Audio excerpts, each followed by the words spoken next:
ॐ भूर्भुवः स्वः तत्सवितुर्वरेण्यं भर्गो देवस्य धीमहि धियो यो नः प्रचोदयात्।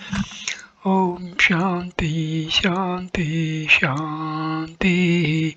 नमस्कार मेरे प्यारे दोस्तों, ये 7वां वीडियो है स्वामी विवेकानंद का आत्मा अनुसंधान के ऊपर दिए हुए भाषणों की श्रृंखला का। ये वीडियो हम शुरू करते हैं। एक हिब्रू राज ऋषि ने गाया है तथा भारतवर्ष के ऋषिगण भी गाते हैं। ए प्यारे, अपने होस्टों का एक चुंबन मुझे दे दो। तेरे चुंबन से तो तेरे लिए हमारी पिपासा बढ़ती ही जाती है, सारे दुख खत्म हो जाते हैं। मनुष्य वर्तमान भूत भविष्य सब भूल जाता है और अकेले तुझे ही सोचता है। जब प्रेमी की सब वासनाएं नष्ट हो जाती हैं तो उसका मस्तानापन इस स्वरूप का होता है। कौन मुक्ति की परवाह करता है, किसे छुटकारा पाने की चिंता है, कौन पूर्ण बनना चाहता है और किसे स्वातंत्र की परवाह है। प्रेमी इस तरह गाता है, न तो मैं दौलत ही चाहता हूँ, न तंदुरुस्ती, न मैं सौंदर्य ही चाहता है, न बुद्धि। दुनिया में जो दुख विद्वान है मुझे बारंबार जन्म लेने दो, लेकिन मैं कभी शिकायत नहीं करूँगा। बस मुझे तो अपने प्यार से करने दे, प्यार के लिए प्यार करने दे। यही है प्रेम का उन्माद जो इन गीतों में प्रकट हो रहा है। अगर सबसे उच्च, अत्यंत परिस्फुट तथा गहरा एवं आकर्षक किसी का प्यार हो सकता है तो वह स्त्री का पुरुष से और पुरुष का स्त्री से। इसीलिए गंभीर भक्ति के आविष्कार में ऐसी भाषा का उपयोग किया गया है। मानवीय प्रेम का यह उन्माद साधुओं के प्रेमोन्माद की एक अस्पष्ट प्रतिध्वनि मात्र है। ईश्वर के सच्चे भक्त प्यार से पागल बन जाना चाहते हैं। ईश्वर के प्रेम में झूमते हुए प्रेमोन्मत्त बन जाना चाहते हैं। प्रत्येक धर्म के साधु संतों से बनाई हुई प्रेम की प्याली वे भी पी जाना चाहते हैं, अर्थात उन साधुओं की प्रेम प्याली जिन्होंने अपने हृदय का खूनी स्वयं उसमें भर दिया है। वह प्याली जिसमें निरीह बुद्धि से ईश्वर की भक्ति करने वालों की और प्यार के लिए ही प्यार करने वालों की पवित्र आशाएं भर दी गई हैं। प्रेम ही प्रेम का उपहार है। इस उपहार की क्या ही महिमा है। यही एकमात्र वस्तु है जो संपूर्ण दुखों का अंत कर देती है। इस प्याली के पीने से सब भवरोग नष्ट हो जाते हैं। मनुष्य में देवी उन्माद आ जाता है और वह ये भूल जाता है कि मैं मनुष्य हूँ। अंत में हम यह देखते हैं कि ये अनेक पंथ उसी एक लक्ष्य की ओर झुकते हैं, यानी उस पूर्ण ऐक्य की ओर। पहला हमारा आरंभ सदैव द्वैत में होता है। ईश्वर एक व्यक्ति है और मैं अन्य हूँ। फिर दोनों के बीच प्रेम उत्पन्न होता है। मनुष्य ईश्वर की ओर जाने लगता है और ईश्वर मानव मनुष्य की ओर आने लगता है। पितृभाव, मातृभाव, सख्य भाव, मधुर भाव इत्यादि जीवन के विभिन्न भाव मनुष्य स्वीकारता है और अंत में वह अपने इष्ट देवता से एक रूप हो जाता है। तू ही मैं ही तू, तुझे पूज कर मैं अपनी पूजा करता हूँ और अपने को पूज कर तेरी। यह है मनुष्य की उस प्रेम की पराकाष्ठा जिसे लिए उसने अपनी प्रेम साधना प्रारंभ की थी। आरंभ में मनुष्य आत्मा से प्रेम करने लगा, लेकिन अक्षुद्र अहंकार भाव से वह प्रेम स्वार्थी बन गया। अंत में जब आत्मा उस अनंत से तदाकार बन गई तो प्रकाश की पूर्ण दीप्ति प्रकट हो गई। आरंभ में वह ईश्वर जो कहीं दूर स्थान में अवस्थित सा मालूम होता था, वही अब अनंत परिपूर्ण स्वरूप हो गया। स्वयं मनुष्य का ही परिवर्तन हो गया। वह ईश्वर को नजदीक कर रहा था, अपने में भरी हुई निस्सार वासनाओं को हटा रहा था। वासनाओं का लोप होते ही सारी स्वार्थ बुद्धि लुप्त हो गई और उसे यह अत्यंत स्पष्ट रूप से दिखाई देने लगा कि प्रेम, प्रेमी तथा प्रेमास्पद सब एक ही हैं। 7वां चैप्टर, कर्म का रहस्य, कर्म योग। लॉस एंजल्स, कैलिफोर्निया में दिया हुआ भाषण, तारीख 4 जनवरी 1900। अपने जीवन में जो मैंने एक श्रेष्ठतम पाठ पढ़ा वह यह है कि किसी भी कार्य के साधनों के विषय में उतना ही सावधान रहना चाहिए जितना कि लक्ष्य के विषय में। जिसने जिससे मैंने यह बात सीखी वह एक बड़ा महात्मा था। यह महान तत्व स्वयं उनके जीवन में प्रत्यक्ष कार्य रूप में परिणत हुआ था। इस एक तत्व से मैं सर्वदा बड़े-बड़े पाठ सीखते आया हूँ और मेरा यह मत है कि सब प्रकार के यशों की कुंजी इस तत्व में है, यानी साधनों की ओर भी उतना ही ध्यान देना चाहिए जितना सिद्धि की ओर।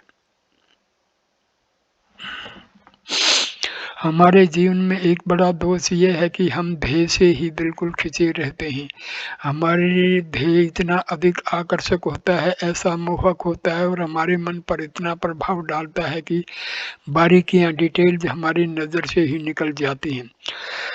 लेकिन जब कभी हमें यश आता है, अपयश आता है और हम उसकी छानबीन करते हैं तो 90% हम यही पाते हैं कि हमने साधनों की ओर ध्यान नहीं दिया था। जो आवश्यकता है वह यह है कि हम साधनों को मजबूत बनाने और उन्हें पूर्ण कार्यक्षम करने में अधिक ध्यान दें। अगर हमारे साधन निर्दोष हैं तो फल मिलना ही चाहिए। हम यह भूल जाते हैं कि कार्य कारण से ही जन्म लेता है, वह खुद नहीं पैदा हो सकता और जब तक कारण निर्दोष, योग्य, सक्षम न हो फल पैदा नहीं होगा। एक बार हमने ध्येय निश्चित कर लिया और उसके साधन पक्के कर लिए कि हम ध्येय को करीब छोड़ दे सकते हैं, क्योंकि हमें यह पूरा मालूम है कि अगर साधन निर्दोष है तो साधे कहीं नहीं जाएगा।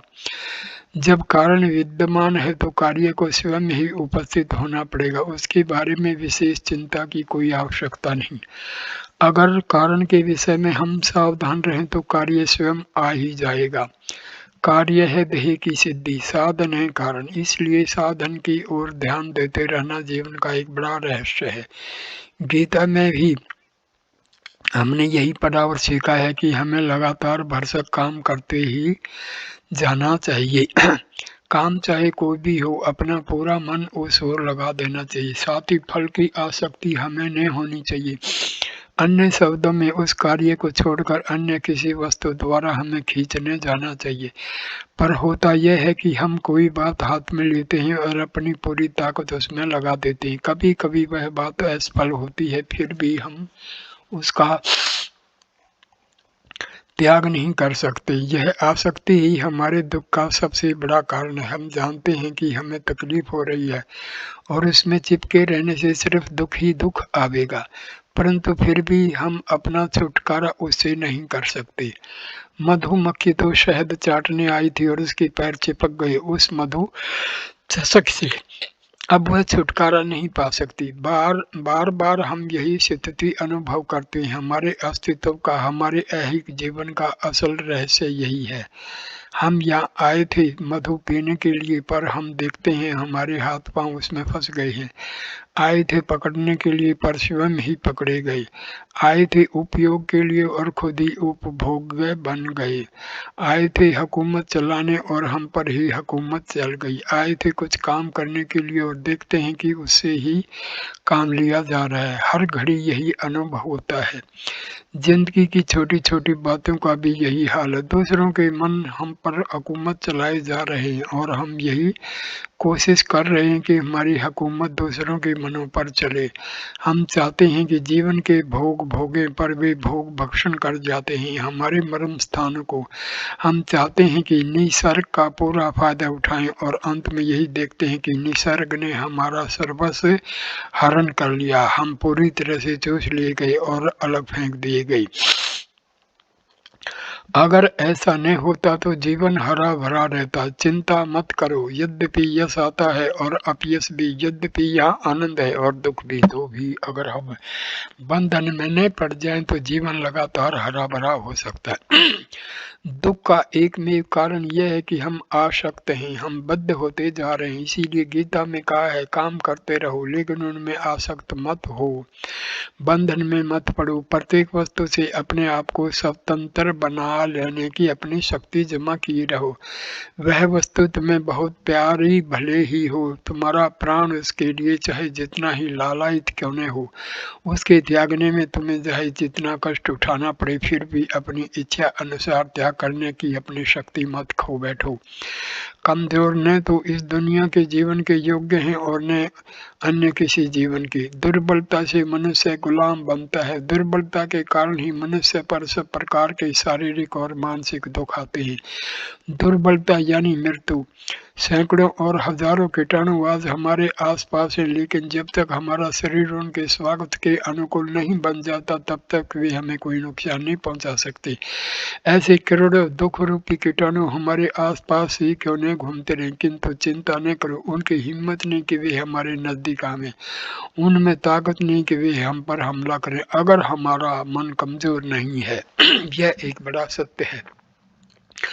बल ही जीवन है और दुर्बलता ही मरण। बल ही अपार सौंक्य है, वही चिरंतन और शाश्वत जीवन है। दुर्बलता ही मृत्यु है। आसक्ति ही सब सांसारिक सुखों की जन्य है। हम अपने मित्रों और रिश्तेदारों में आसक्त होते हैं। हम बौद्धिक और आध्यात्मिक कार्यों में आसक्त रहते हैं। हम बाह्य वस्तुओं में आसक्त हैं, इसलिए कि उनमें हमें सुख मिले। पर सोचो, इसी आसक्ति के व्यतिरेक अन्य किसी कारण से हम पर दुख आता है। आनंद प्राप्त करने के लिए हमें अनासक्त होना चाहिए।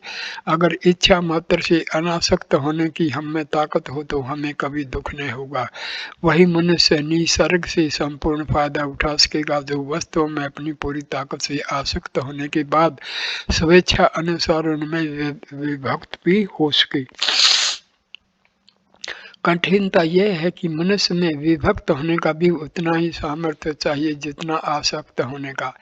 दुनिया में ऐसे भी मनुष्य हैं जो किसी वस्तु से कभी आकर्षित नहीं हुए, उन्होंने कभी प्यार नहीं किया, वे कठोर और प्रतिकूल व्यक्ति के होते हैं।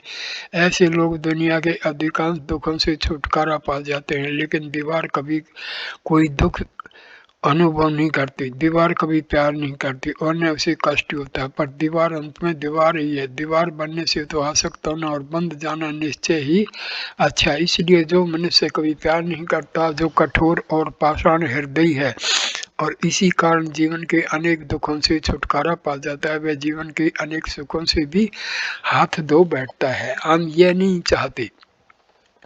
यह दुर्बलता है, यह मृत्यु है। जो कभी दुख नहीं अनुभव करता, जो कभी दुर्बलता अनुभव करता है, वह चेतन नहीं है, वह संज्ञा शून्य है। हम यह नहीं चाहते, लेकिन साथ ही साथ हम सिर्फ यही नहीं चाहते कि केवल यह प्रेम की अथवा आसक्ति की महान शक्ति हम में आ जावे, या एक ही वस्तु पर सारी लगन लगाने की ताकत हम में आ जावे, या दूसरों के लिए हम अपना सर्वस्व खो बैठे और स्वयं का विनाश भी कर डालें, जो देवताओं का गुण है। वरन हम देवताओं से भी उच्चतर होना चाहते हैं। सिद्ध पुरुष अपनी संपूर्ण लगन प्रेम की वस्तु पर लगा सकता है और फिर भी अनासक्त रह सकता है। यह कैसे संभव है? एक दूसरा भी रहस्य है जो सीखना चाहिए। भिखारी कभी सुखी नहीं होता, उसे सिर्फ भीख ही मिलती है और वह भी दया और तिरस्कार से युक्त है। कम से कम पार्श्व भूमि में यह तो कल्पना अवश्य ही होती कि भिखारी एक निकृष्ट जीव होता है। जो कुछ वह पाता है उसका सचमुच उसे उपभोग नहीं मिलता। हम सब भिखारी हैं। जो कुछ हम करते हैं उसके बदले में हम फायदा चाहते हैं। हम लोग हैं व्यापारी। हम जीवन के व्यापारी हैं, गुणों के व्यापारी हैं, धर्म के व्यापारी हैं। अफसोस हम प्यार के भी व्यापारी हैं। अगर तुम व्यापार करने चले तो वह सवाल है लेने देने का, बेचने और मोल लेने का, खरीद और बिक्री के कानून पालन करने का। कभी समय अच्छा होता है, कभी बुरा, भाव में चढ़ा उतार होता रहता है। कब चोट आ जाए लगे यही तुम सोचते रहते हो। व्यापार आईने में देखने के समान है। तुम्हारा प्रतिबिंब उसमें पड़ता है। तुम मुंह बनाओ और आईने में मुंह बन जाता है। तुम हंसो और आईना हंसने लगता है। यह है खरीद और बिक्री, लेन और देन। हम फंस जाते हैं। क्यों? इसीलिए नहीं कि हम कुछ देते हैं, बल्कि इसीलिए कि हम कुछ मिलने की अपेक्षा रखते हैं। हमारे प्यार का बदला हमें मिलता है दुख। इसीलिए नहीं कि हम प्यार करते, बल्कि इसलिए कि हम बदले में चाहते हैं प्यार। जहाँ चाह नहीं है वहाँ दुख भी नहीं है। कामना, इच्छा यही दुखों की जन्य है। वासनाएं यश अपयश के यश अपयश के नियमों से बद्ध है। वासनाओं का परिणाम दुख होना ही चाहिए। सच्चे सुख और यश का यही सबसे बड़ा रहस्य है। वही मनुष्य जो बदले में कुछ नहीं चाहता, जो बिल्कुल निस्वार्थी है, पूर्ण यशस्वी है। यह विरोधाभास सा प्रतीत होता है। क्या हम यह नहीं जानते कि जो निस्वार्थी हैं वे इस जीवन में ठगे जाते हैं और उन्हें तकलीफ भी दी जाती है। ऊपरी तौर से देखो तो यह सच है। ईसा मसीह निस्वार्थी थे, सच है, लेकिन हम जानते हैं कि उनके निस्वार्थ होने से ही उन्हें बड़ा यश मिला। लाखों और करोड़ों जीवों को सच्चे यश का आशीर्वाद मिला। किसी वस्तु के लिए प्रार्थना मत करो, कोई वस्तु बदले में मत मांगो। तुम्हारे पास जो कुछ देने को हो दे दो, वह तुम्हें वापस मिल जाएगा, लेकिन उसका आज ही विचार मत करो। तुम्हें वह 1000 गुना वापस मिलेगा, लेकिन तुम अपनी दृष्टि उधर मत रखो। देने की ताकत पैदा करो, दे दो और बस काम खत्म हो गया। यह बात सीखो कि संपूर्ण जीवन दान स्वरूप है। प्रकृति तुम्हें देने के लिए मजबूर करेगी, इसलिए स्वेच्छा पूर्वक दो। एक न एक दिन तुम्हें देना ही पड़ेगा। जिंदगी में जोड़ने के लिए आते हो, मुट्ठी बांध कर आए हुए तुम चाहते हो लेना, लेकिन प्रकृति तुम्हारा गला दबाती है और तुम्हें मुट्ठी खोलने को मजबूर करती है। तुम्हारी इच्छा हो या न हो, तुम्हें देना ही पड़ेगा। जिस क्षण ही तुम कहते हो कि मैं न दूंगा, घोंसा पड़ जाता है और तुम चोट खा जाते हो। दुनिया में आए हो प्रत्येक व्यक्ति को अंत में अपना सर्वस्व देना होगा। इसी नियम के विरुद्ध बरतने की मनुष्य की जितनी अधिक कोशिश करता है, उतनी अधिक वह दुखी होता है। इसीलिए दुखी है कि हमें देने की हिम्मत नहीं है, इसलिए कि प्रकृति की ये उदात्त मांग पूरी करने के लिए आवश्यक आत्म समर्पण की वृत्ति का हमें अभाव है। जंगल साफ हो जाता है, लेकिन बदले में हमें उष्णता मिलती है। सूर्य समुद्र से पानी लेता है इसलिए कि वह वर्षा करे। तुम लेन देन के यंत्र मात्र हो, तुम इसलिए लेते हो कि तुम दो, इसलिए बदले में कुछ भी मत मांगो। तुम जितना ही अधिक दोगे, उतना ही अधिक तुम्हें अवश्य वापस मिलेगा। जितना ही जल्दी इस कमरे की हवा तुम खाली करोगे, उतना ही जल्दी वह बाहरी हवा से भर जाएगी। लेकिन अगर तुम सब दरवाजे खिड़कियां बंद कर दोगे, तो भले ही अंदर की हवा अंदर रह जाए, पर बाहरी हवा कभी अंदर नहीं आएगी और अंदर की हवा भी दूषित, गंदी और विषैली बन जाएगी। नदी अपने आप को समुद्र में लगातार खाली किए जा रही है और वह लगातार भरती आ रही है। समुद्र की ओर गमन बंद मत करो। जिस क्षण तुम ऐसा करते हो, मृत्यु तुम्हें आ दबाती है। इसलिए भिखारी मत बनो, अनासक्त रहो। जीवन का यही एक अत्यंत कठिन कार्य है। राह पर खड़े हो, राह संबंधी आपत्तियों का हिसाब नहीं लगाते। कल्पना शक्ति द्वारा आपत्तियों का चित्र खड़ा करने से भी तुम्हें उनका सच्चा ज्ञान नहीं होता, जब तक तुम प्रत्यक्ष अनुभव नहीं करो। दूर से बगीचे का विहंगम दृश्य दिखता है, लेकिन इससे क्या, उसका सच्चा ज्ञान और अनुभव अंदर जाने पर हमें होता है। चाहे हमें प्रत्येक कार्य में अपयश मिले, हमारे टुकड़े टुकड़े हो जाए और खून बहने लगे, फिर भी हमें अपना हृदय थाम कर रखना होगा। इन आपत्तियों में ही अपना ईश्वर तब हमें चलाना होगा। प्रकृति चाहती है कि हम प्रतिक्रिया करें, घोंसे के लिए घोंसा, झूठ के लिए झूठ और चोट के लिए भरसक चोट लगाएं, पर बदले में आघात न करने के लिए, वजन संभाले रहने के लिए तथा अनासक्त होने के लिए अति दैवी शक्ति की आवश्यकता होती है।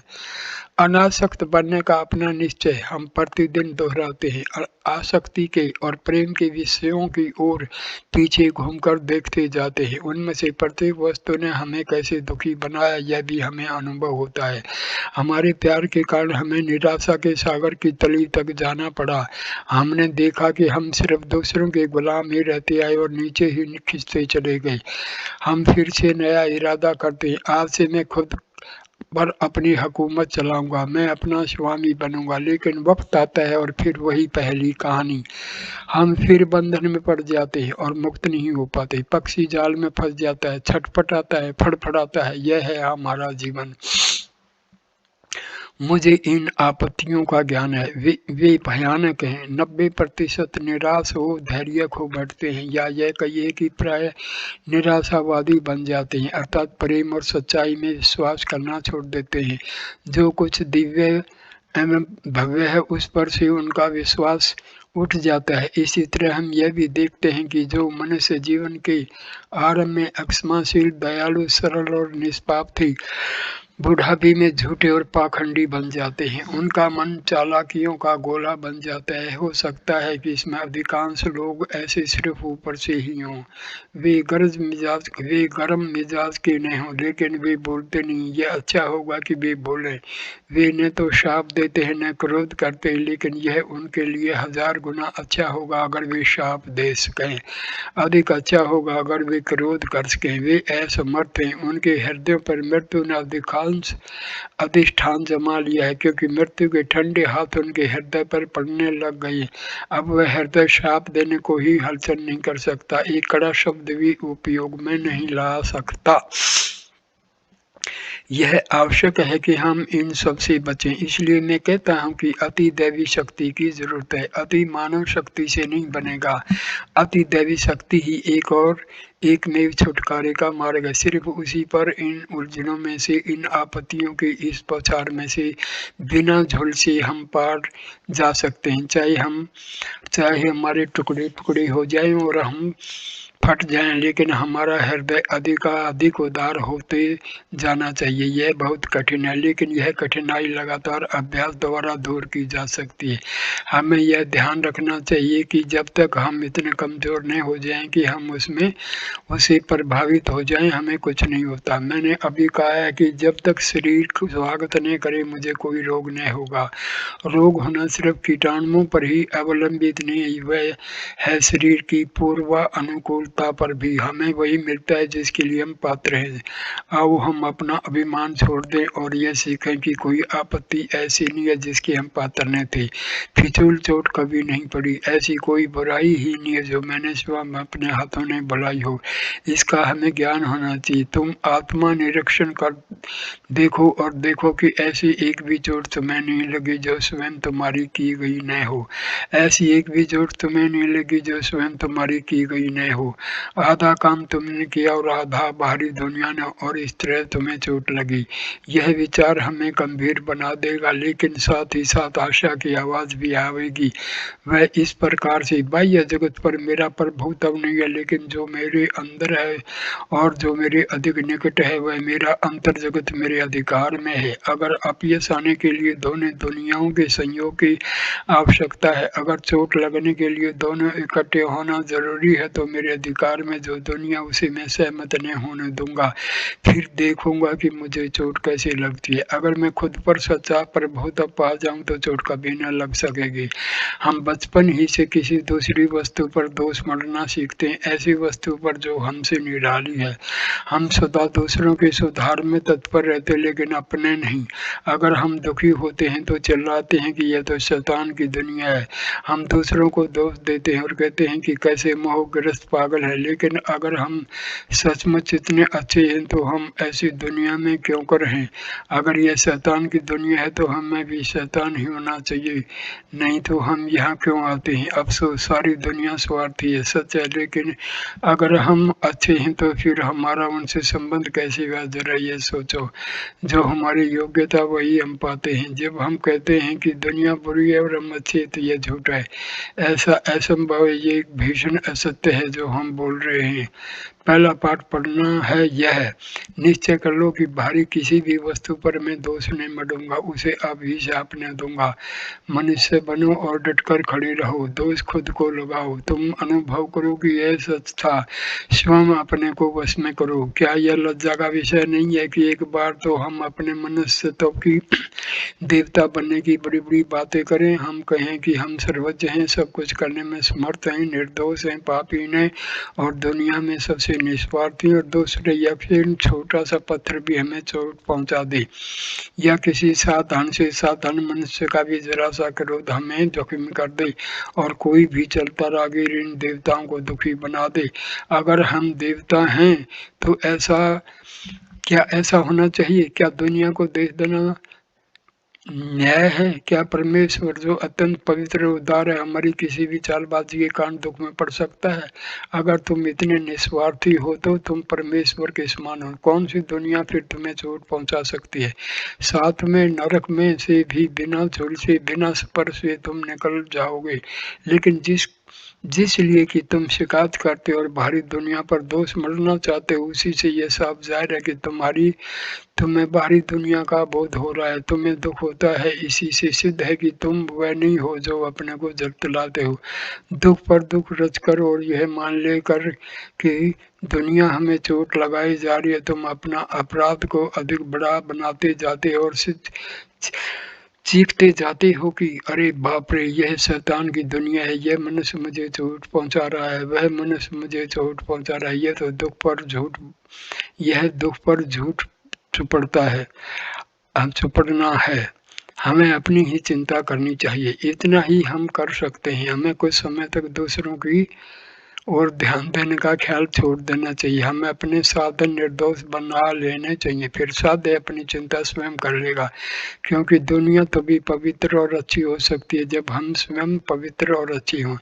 वह साध्य और हम हैं उसकी साधन। इसलिए आओ हम खुद को पवित्र बनाएं, आओ हम अपने आप को निर्दोष बना डालें।